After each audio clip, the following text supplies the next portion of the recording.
So I think we're going to get going here. I don't know if Marty is going to show up to introduce, but I'm just going to assume not. So if he does, I'll sit down for a second. So I'll introduce myself. I'm Marco Brown. We're going to talk about the 5 books that I've found to be the most helpful as I've gone through the process of having a law firm and growing it. A little bit about my story. Andrew and Martinez really want to hear about this, so I thought I'd talk about it a little bit. So I grew up in Alaska. Oh, hey Marty. I just started going. Is that all right? Okay. Well, you all are here, and you're pleased that Marco is going to be our speaker. Sorry, I'm the chair of the small firm section. I can't actually attend, but Marco is a business guru, so hang on his words, listen carefully, because I know no one in Utah who has a greater acronym for business, so this should be good. Thanks. I appreciate it.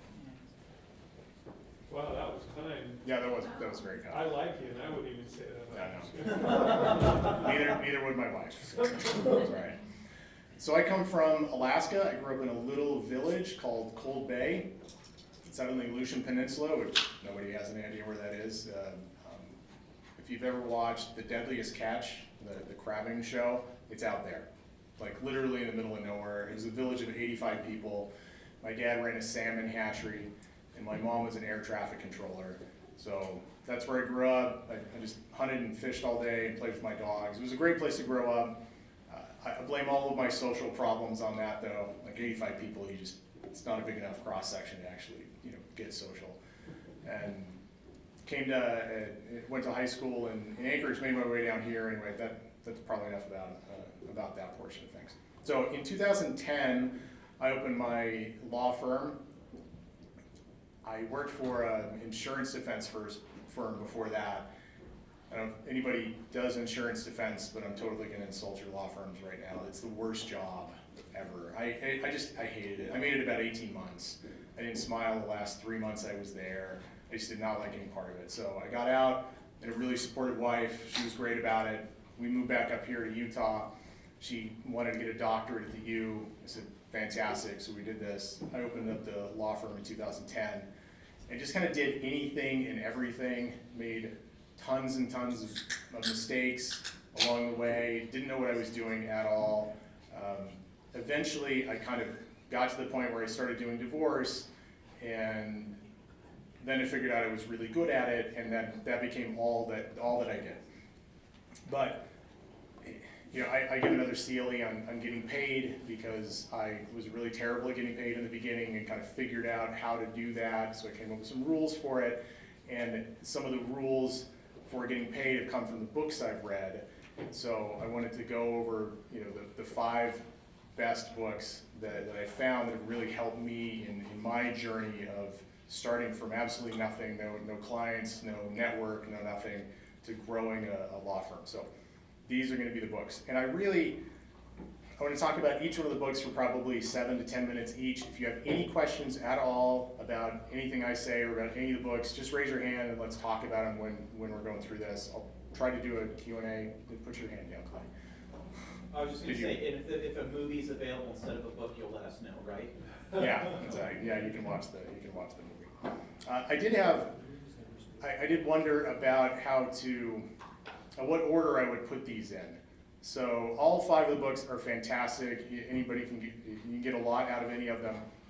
But I decided to go with kind of money first, because if you don't get your personal money right or your law firm money right, it doesn't really matter what you do. Your life is just not going to be what it could be. You're kind of your body and your physical nature isn't going to be that great. The spiritual walk isn't going to be that good. Your relationships aren't going to be that great because you're just going to be stressed out of your mind at work and not making the money you should. So we're going to start with money and then kind of go from there. So the first book is Dave Ramsey. It's The Total Money Makeover. I imagine a lot of people in the room have heard of Dave Ramsey. He has a radio show. He's pretty popular nowadays. I really like this. I like his system because it functions. It's the system that I used. to get out of debt. In 2015, that was a really kind of seminal year for me in my practice. We had all of our student loan debt still. I think we had $160,000 in student loan debt. And it had been 8 years since I graduated from law school, and I paid off, I think, $3,000 of it or some insane thing like that. So I didn't want that debt anymore. There was a real, there was a transition year. I wanted to get rid of all these things and really change things in my law firm. And that's when I really started reading books and really started making a lot of decisions. And Dave Ramsey was one of the first decisions. It was, let's get rid of this debt completely and totally. How do we do that? Let's find a system to do that. And Dave Ramsey was that thing. The Total Money Makeover was that thing. We're going to over just a second, like the baby steps, as he calls them, and how to do it. But I can tell you that this functions, and if you have a boatload of debt, maybe you're better than I am, but I just can't have it in my life. And I think everybody is better when they don't have it. So I would suggest you start here and get out of your personal debt as quickly as humanly possible. So what Dave would say is you need to follow these steps. They're called the baby steps. It's 1 through 7. The first is you start with $1,000 for an emergency fund, just in case stuff happens. Then you have $1,000 to deal with it. All other monies that you have, you cash out and you pay toward your debt. Like if you have mutual funds, if you have all of these different types of things, you cash all that stuff out, with the exception of retirement, IRAs, 401ks. You cash all of it out and you pay it toward debt. You keep $1,000 and that's it. And then you just work like a madman to pay off the debt. And that's step number 2 is the debt snowball. So you make a list of all of your personal debts, every personal debt you have, from smallest principal to largest principal. Not interest rates, those don't matter. Smallest principal to largest principal. And then you just start chunking on the smallest debt until it's gone. And then you go to the next one and you use all of the money that you paid on the smaller debt and all of the other money to go to work on that second smallest debt. And then you go up the chain until you get to your largest debt. So this is a very kind of, and it doesn't make any sense when you think about the math, right? You want to talk about interest rates and things like that. That's not what we're doing here. This is about behavior, and you just want to get rid of the debt as quickly as possible. And to do that, you need some victories. So you want to get those small things paid off. Now, during this whole thing, you're not taking vacations, you're not eating out, you're not doing any of that stuff. You are paying off debt. That is your and your family's one job during this period of time, which is tough. But if you do it, you'll actually get rid of it. If you don't, then it's just going to hang around like a pet for the rest of your life. So, okay. Baby step 3, you need to get, and this is when debt's all paid off, you put together 3 to 6 months worth of expenses for your household. That's an emergency fund. So if stuff happens, you have 3 to 6 months of a cushion, right? I think it's a great idea. And whether you do 3 or you do 6 depends on whether or not your job is stable. So the more stable your job is, you can go down to 3. If you have a job where you think you may get laid off or change jobs or whatever, you want 6, right? If there's volatility, you want more in the till. Okay, so that's 3. 4 is invest 15% of your household income in retirement or just investing in general. And then 5 is college funding for your kids, if you have them. And 4, 5, and 6, steps 4, 5, and 6 you do at the same time. So you're putting aside 15% for retirement, you're putting aside money for your kids' college as well. And then 6 is you're paying off your home as fast as you can. So any extra cash you have laying around after you've done these things, you're just putting it toward the mortgage.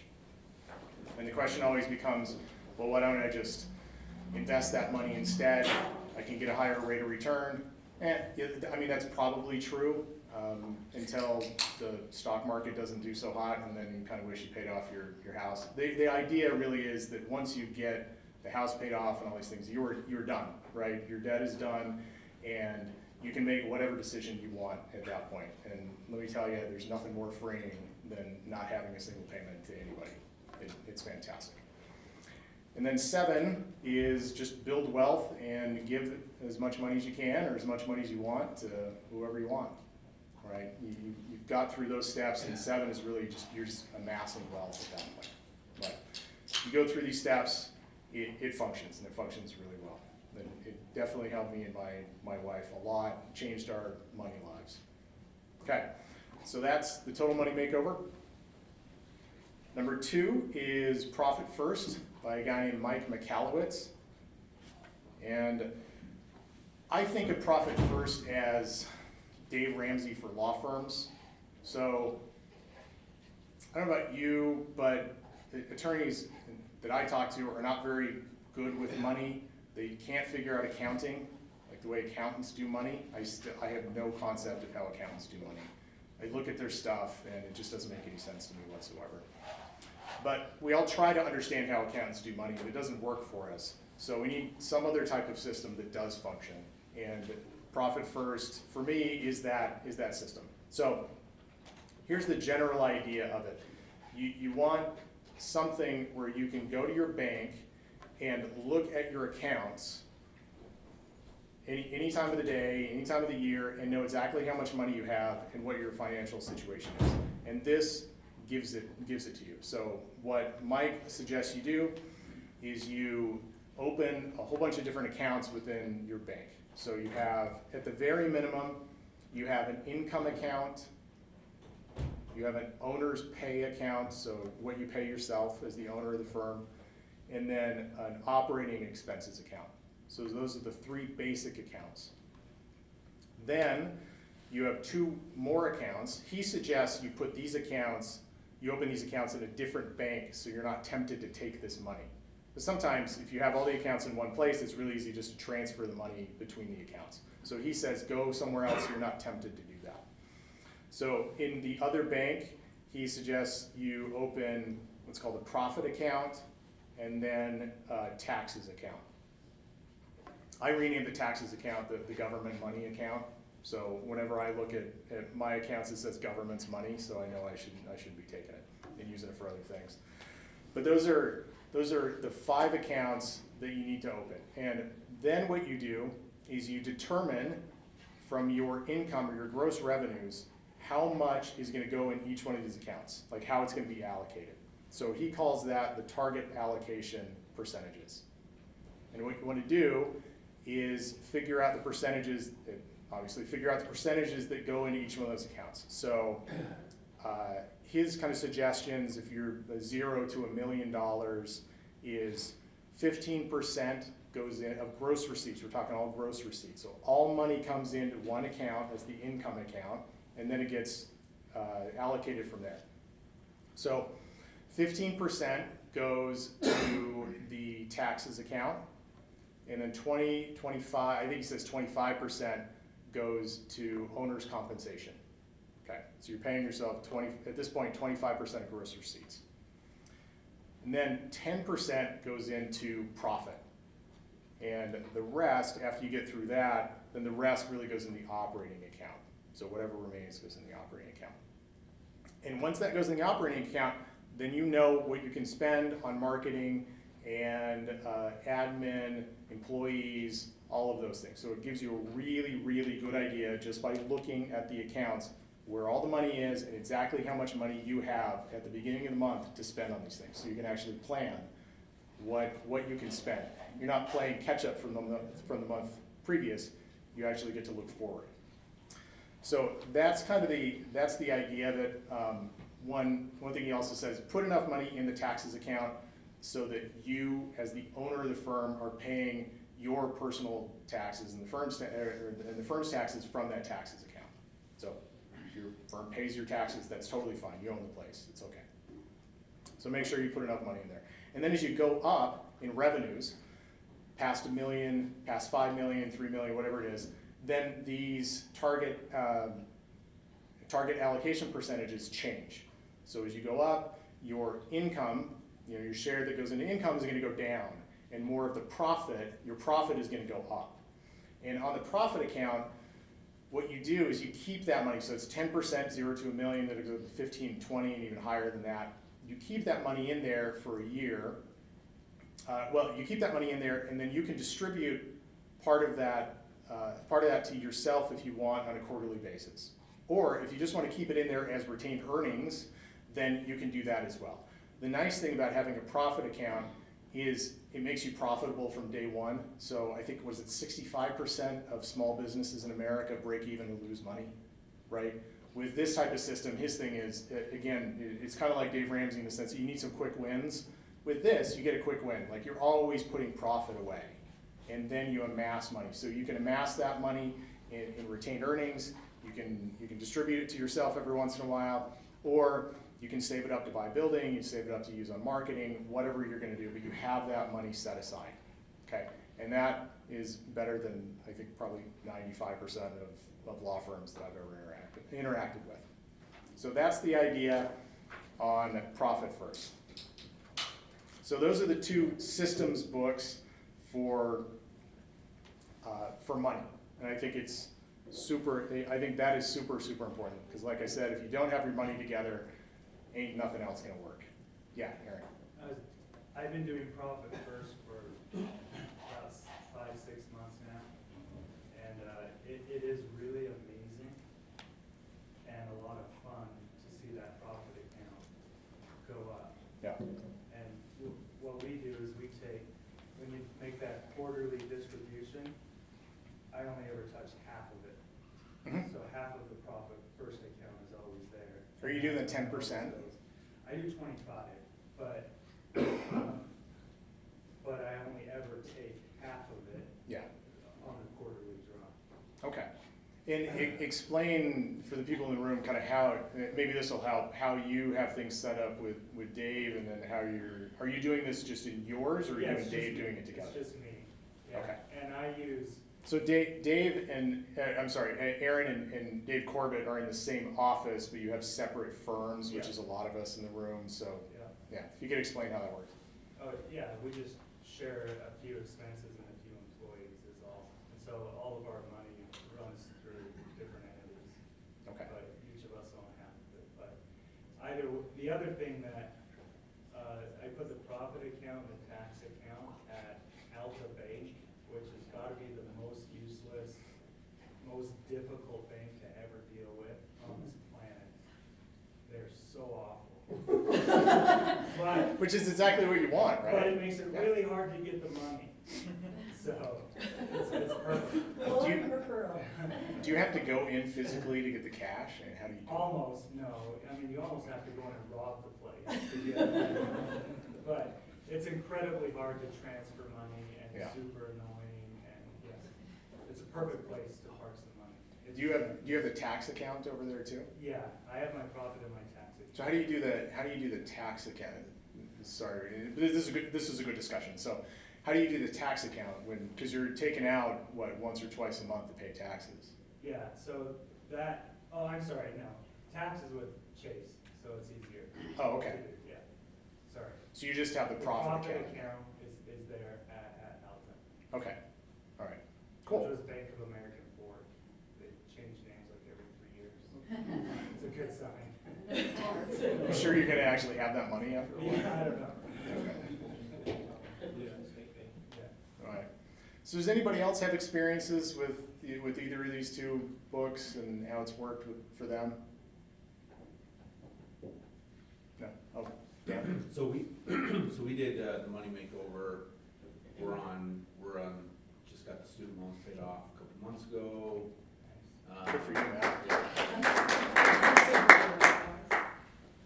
So it's crazy how the debt snowball, because it doesn't make sense, the whole math thing, because usually if you talk to a finance professor, in fact, my finance professor made fun of Dave Ramsey because they said, well, you should pay off the one with the higher interest rate, not the low principal.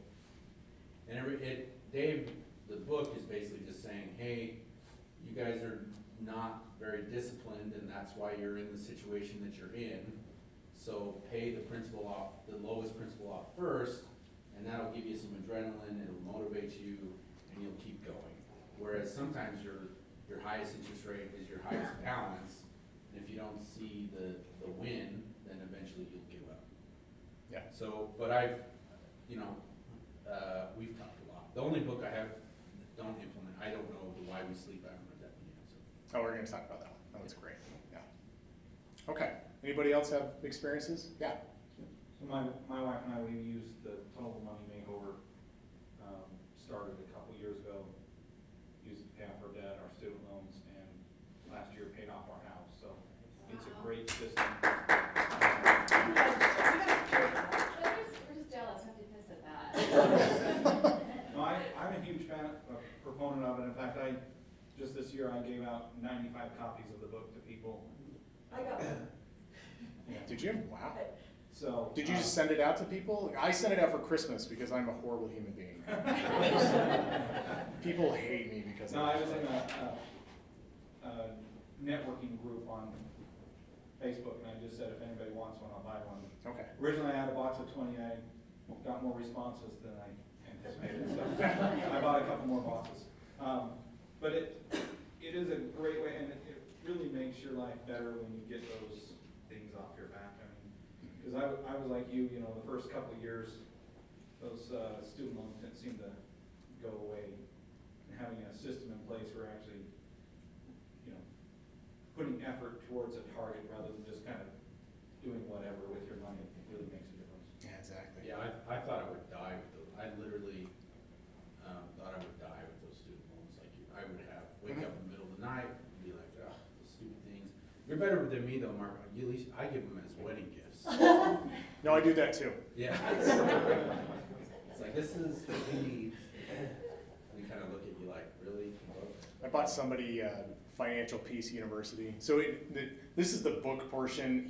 Dave Ramsey also has the kind of a class that you go through with lessons, and that's called Financial Peace University. So I bought, I think 22, 23-year-olds, they got friend's kid, they got married, so I sent them that. I'm sure they looked at that like, oh, heaven's green earth, it's this garbage. But if they follow it, it's gonna be a good life, man.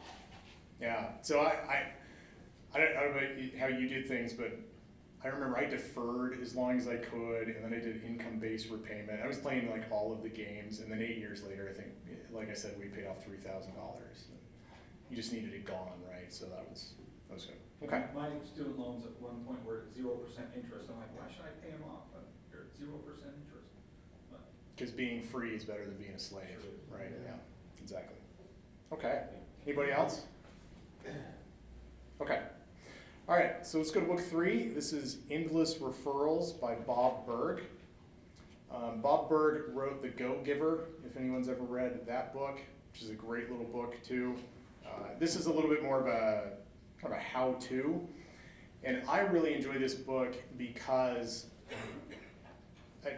we're lawyers, and since essentially the time of Cicero and before Cicero, our best clients and the most money we'll ever make as lawyers has come from referrals from other people. And that is just how it's going to be for the foreseeable future, right?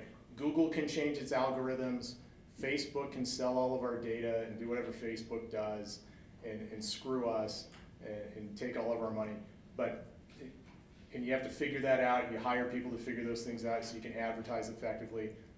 Nothing will ever change with referrals. Referrals is about getting people to know, like, and trust you.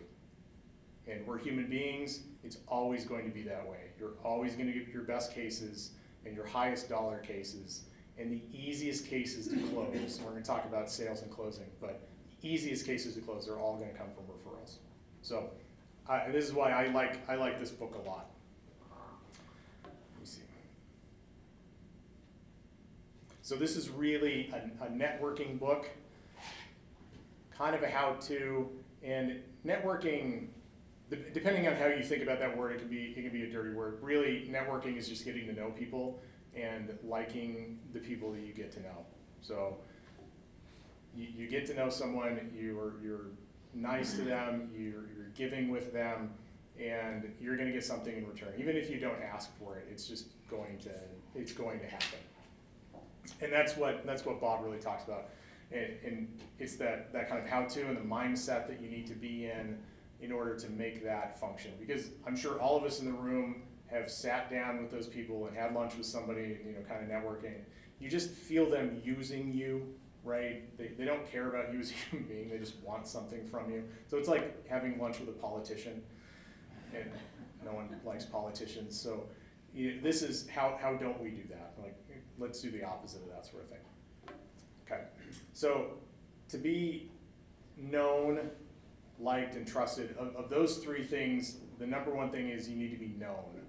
Because if people don't know you, they're never gonna give you anything. Like, they can't give you anything because they literally don't know who you are. They're not gonna like you, they're not gonna trust you. You have to get known, and you have to get yourself out there and put yourself out there to be known. So in other words, obscurity is our biggest problem as attorneys. Not using marketing dollars efficiently, none of that stuff is our biggest problem. Obscurity is our biggest problem, whether it's obscurity from our referral sources or obscurity to our potential clients.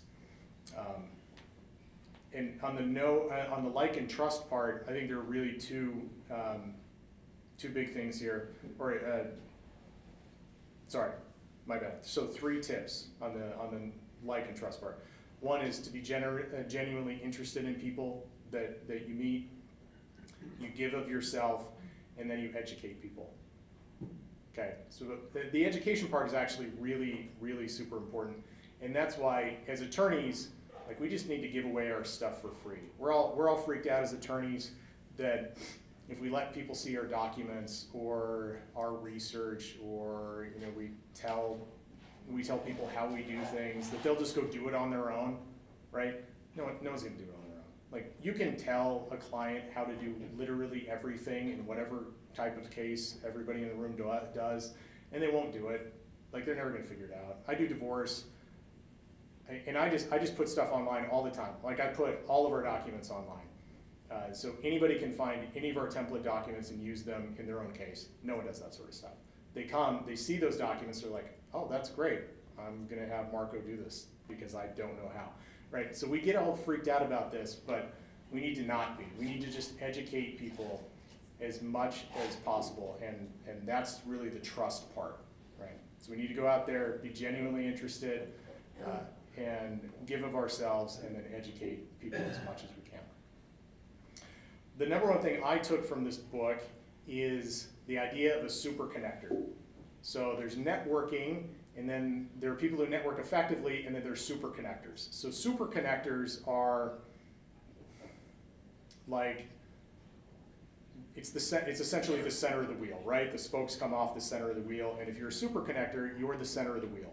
So people come to you because you know a lot of people, and you can connect them with a bunch of people. So money flows through you, right? I'm a divorce attorney, and if somebody needs a patent attorney, I actually know a patent attorney, I can send them there, right? So I become the connector, and money flows through me. When money flows through you, money flows to you as well. This is just the way it is. Super connectors, there's some good data on this. Super connectors make more money than other people in their industry, and they tend to like their jobs more because they have good relationships with other people in their industry and outside of it as well. So you make more money, you like your job more, you're connected with people on kind of a real basis. That's a good thing. So that's the number one thing I took from it, is be a super connector. And I don't think I've ever asked anybody, if I've connected to people, I've never asked them to connect anybody to me, because that's kind of a jerky way to do it. That's just not the way to go about it. Just go out there and connect people, and eventually it's going to come back to you. So you don't need to try that. You don't need to try the self-interested part that hard. Okay, so that's book number 3. We have book number 4. This is The Closer's Survival Guide by Grant Cardone. I love this book like almost no other book in the world. I've read it, I just finished it this morning on my walk. I've read it 22 times because 1, I'm not that bright a guy, and 2, I'm not good at this stuff, so I just need to reread it and reread it and reread it.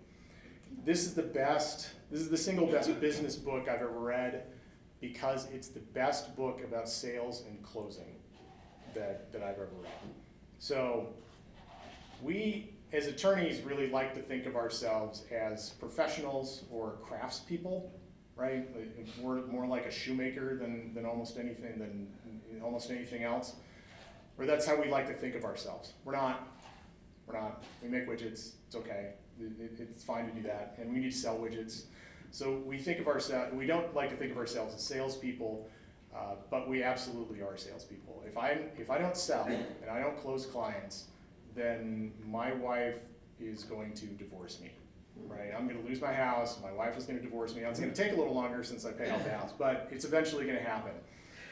We just don't like to think of ourselves like this, but we absolutely are salespeople, and we absolutely are closers. So if we don't recognize that, then we're just gonna be mediocre at the thing we do. So you need to learn it. And so let me kind of take you through just a little bit. There are two parts to the sale, right? There's the sales part, and then there's the closing part. So the sales part, attorneys are relatively good at. We have some serious problems with it, but we're relatively good at it. So sales is like getting people to like us and answering their questions and telling them what they need to do, so on. Kind of giving them the framework of what their problem is and how we can fix it, do that sort of thing. We're relatively good at that. We talk too much though. This is one thing when you're doing consultations, I would suggest you do this. Talk about 1/10 the amount you talk right now.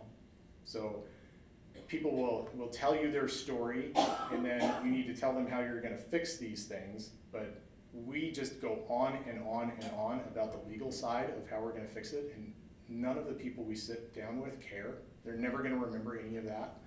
They're just gonna remember how you made them feel, and that you told them that you can fix their problem and gave them some very short version of how you're gonna do it. But they are literally never going to remember everything you say about the law and how you do it. We just do that because we dork out on stuff like that, right? We're lawyers. But they just don't care, so don't do it. So that's the sales part of it. And then the closing part is totally different than sales. So sales is based on emotion. People buy based on emotion. We all want to tell ourselves that we decide to buy a product or a service based on logic, and that's just not true. So we decide to buy something based on emotion, and then the closing part is when we get paid, when we have a value exchange. And that is logic. So we decide on emotion, and then we finish on logic. So both of those need to be learned, but closing is an entirely different animal than the sales. If you just try to do it on emotion in the sale, then you're not gonna do very well. So what the Closer Survival Guide does is it lays all of that out. It gives you a lot of very good rules to follow in these things, and there are some rules in here. It's gonna give you the rules, and then it's gonna go through different types of objections or complaints that you're going to receive when you try to get that value exchange, when you try to have somebody pay you. So I want to do this. Tell me what the most common objection you get when you say, hey, all right, so let's get going on this. What's the most common objection you get from potential new clients? I don't have the money. Yep. I don't have the money. What else? You need to think this over. I need to think about it. Yep. What else? They want absolute certainty on the cost. Uh-huh. I want to know the end from the beginning. Yep. What else?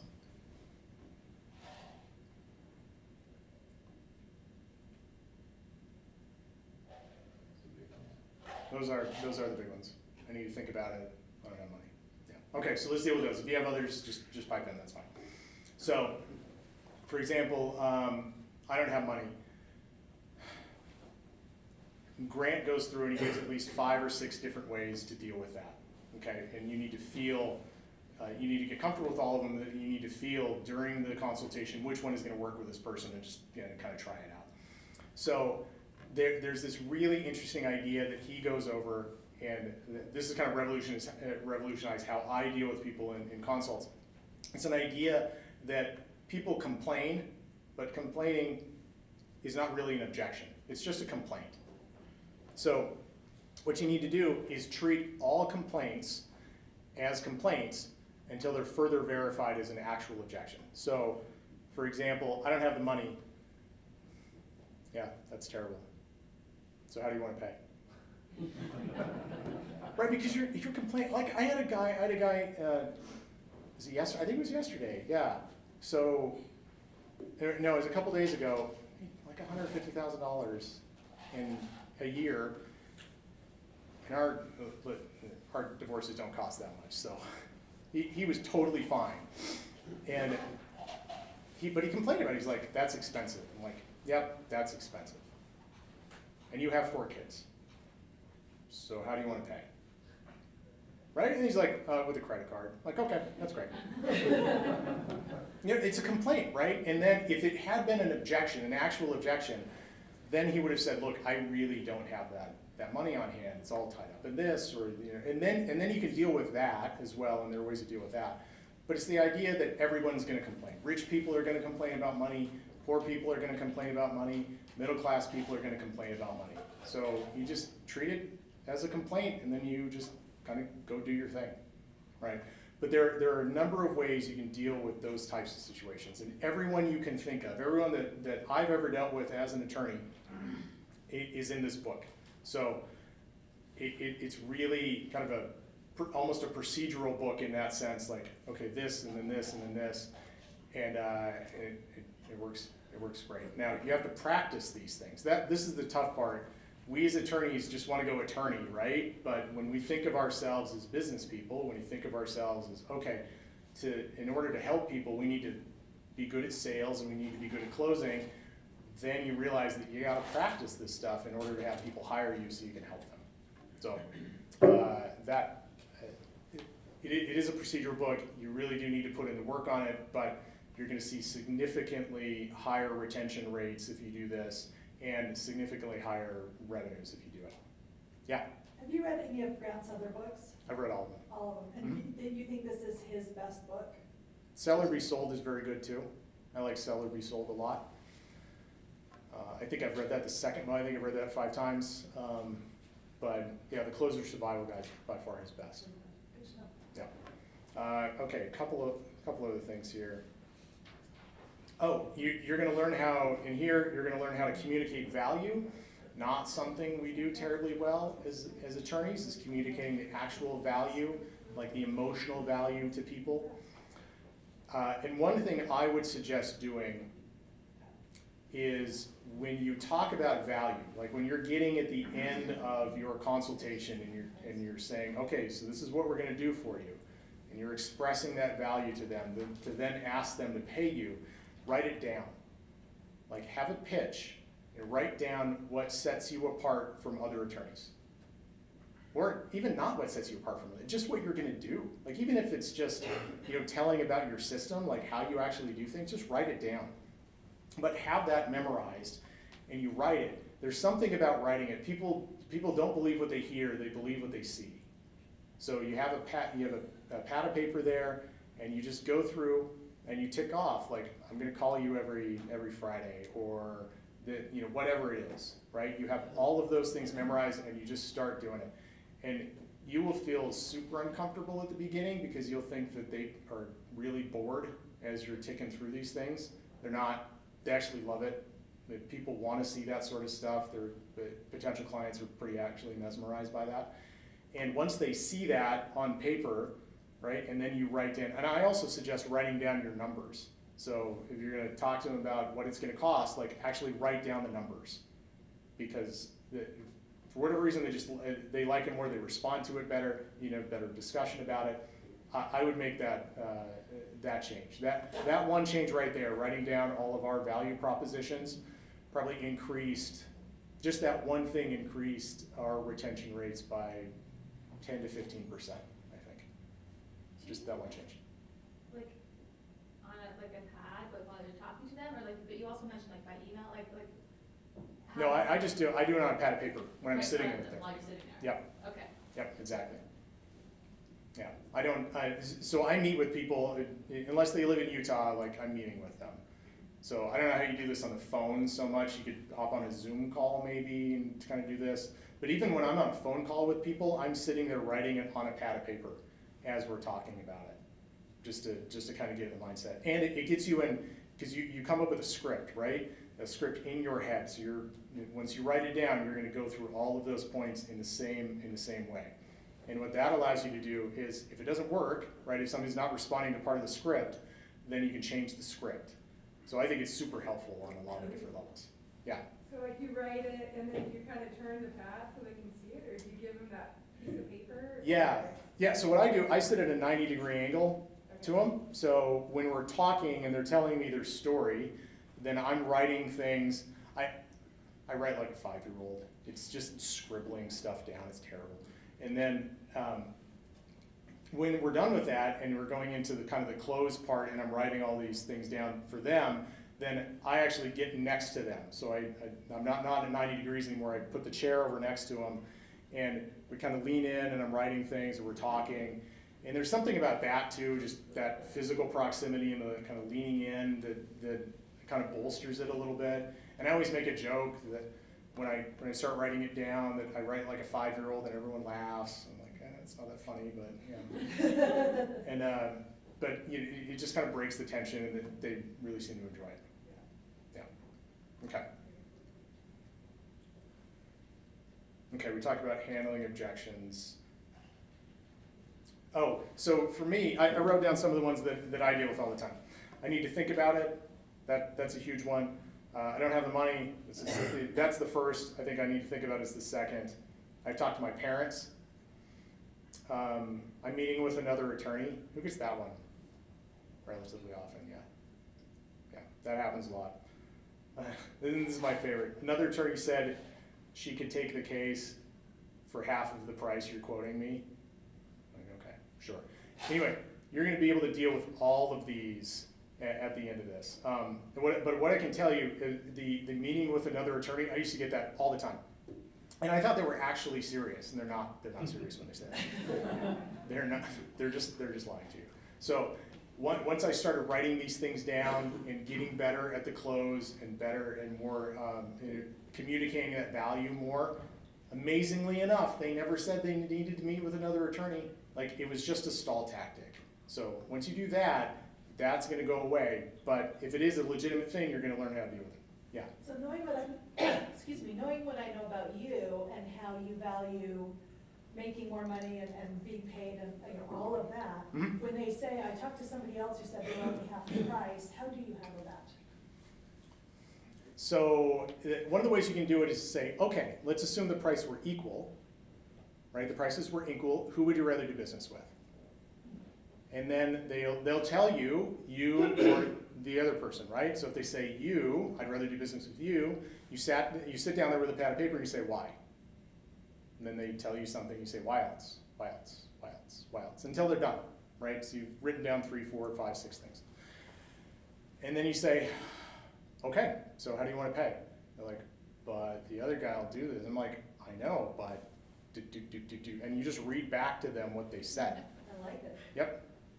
And then they think, well, yeah, you're right, okay. And then if it's the other person, right, they say the other person, then you do the exact same thing. You're like, oh, okay, why is that, right? And you get all of the reasons why, and then you exhaust them, and then you deal with them. Because those are their objections, and you want to deal with their objections. But you have to get them out first, and then you deal with them afterwards. Yeah? I was going to say, when they say, I've talked to another attorney, and they'll say they do it half price or whatever, there's 2 things about the other attorney thing. First of all, I do divorces too. Mm-hmm. There's only a certain domain of things they're going to say. Yeah. So if you talk to Marco, he said he's going to say something similar to what I'm going to say. And if you didn't hire him when you talked to him, then you're lying. Yeah. That's the main path. If they would do it for half price and they didn't hire that attorney at half price, why are they even talking? They're lying. It's just not happening. Yeah, they're straight lying to you, right? Yeah. But here's one of the things. You can't say that. Well, I know. Right? You have more confidence to talk to people when you know they're bluffing. Yeah, because you want to, but you have to give them an out. Otherwise, because if you don't, if you make them feel like they're lying, or that you recognize that they're lying, then they can never buy from you, right? Because then they're embarrassed and they're not going to do it. So one of the other great things that Grant goes over in here is the first rule of selling is always agree.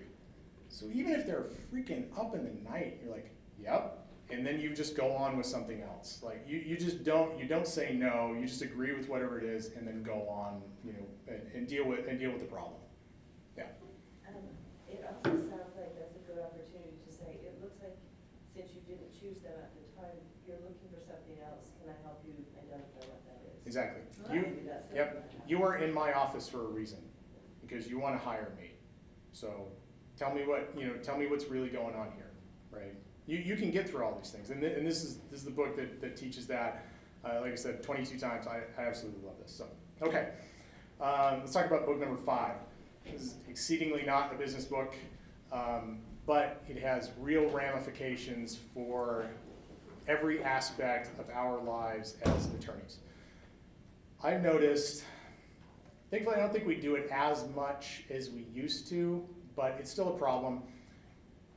Not sleeping is like a badge of honor among some attorneys. Like, I spent all night working on this. I'm like, that's the dumbest thing I've ever heard. That's terrible. You shouldn't have lost sleep over a case. Like, anyway, you know, getting ready for trial, whatever it is. It's like a badge of honor among some attorneys. Or I billed 2,200 hours last year. Well, that's lame. That's not something that you should be proud about, right? Anyway, so this is Why We Sleep by Matthew Walker. And Matthew Walker is probably the preeminent sleep researcher in the world. He goes through and he talks about sleep, its functions, why it's necessary, what it does for the body, what it does for the brain, what it does for pretty much every aspect of human life, and how important it is. And it is one of the 2 or 3 best books I've read in the last 5 years. And that's a lot of books. So it is amazing. And I'm just going to go through kind of some of, I'd written a paragraph about it that I put on Facebook when I read the book initially. So I'm just going to read through that. So adequate sleep, 8 to 9 hours per day for adults, more for kids and for teens. Little kids should be sleeping like 13 hours a day. Like, if you have a kid, just let your kid sleep as long as humanly possible. Seriously, like their IQ will actually be higher if you do that. So 8 to 9 hours per day for adults. Okay. Fights physical disease and mental illness, increases cardiovascular health, is a major cause of brain growth and development in infants and children, makes possible the formation of short-term and long-term memories, aids in creativity. Like literally, if you don't sleep, stuff doesn't go from your short-term to long-term memory. Aids in creativity, facilitates new language learning. If you've ever learned a new language, you know, you dream in that language, and that's a lot of how your brain processes it and learns it. Regulates negative emotions and behaviors, increases fertility in men and women. Kid you not, regulates testicle size in men. You have 29% smaller testicles if you don't get enough sleep and you're a man.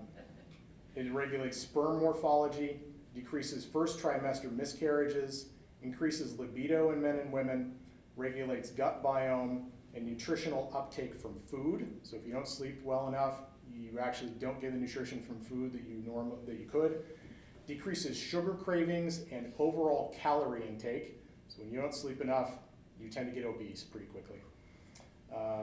Maximizes physical exertion during exercise, facilitates muscle growth, keeps blood sugar constant, ensures body temperature stays within normal limits, decreases suicidal ideations, increases employee job satisfaction, leads to less lying and loafing at work, leads to better scholastic attainment, decreases mortality rates, overall mortality rates, decreases obesity, and very likely increases IQ in children.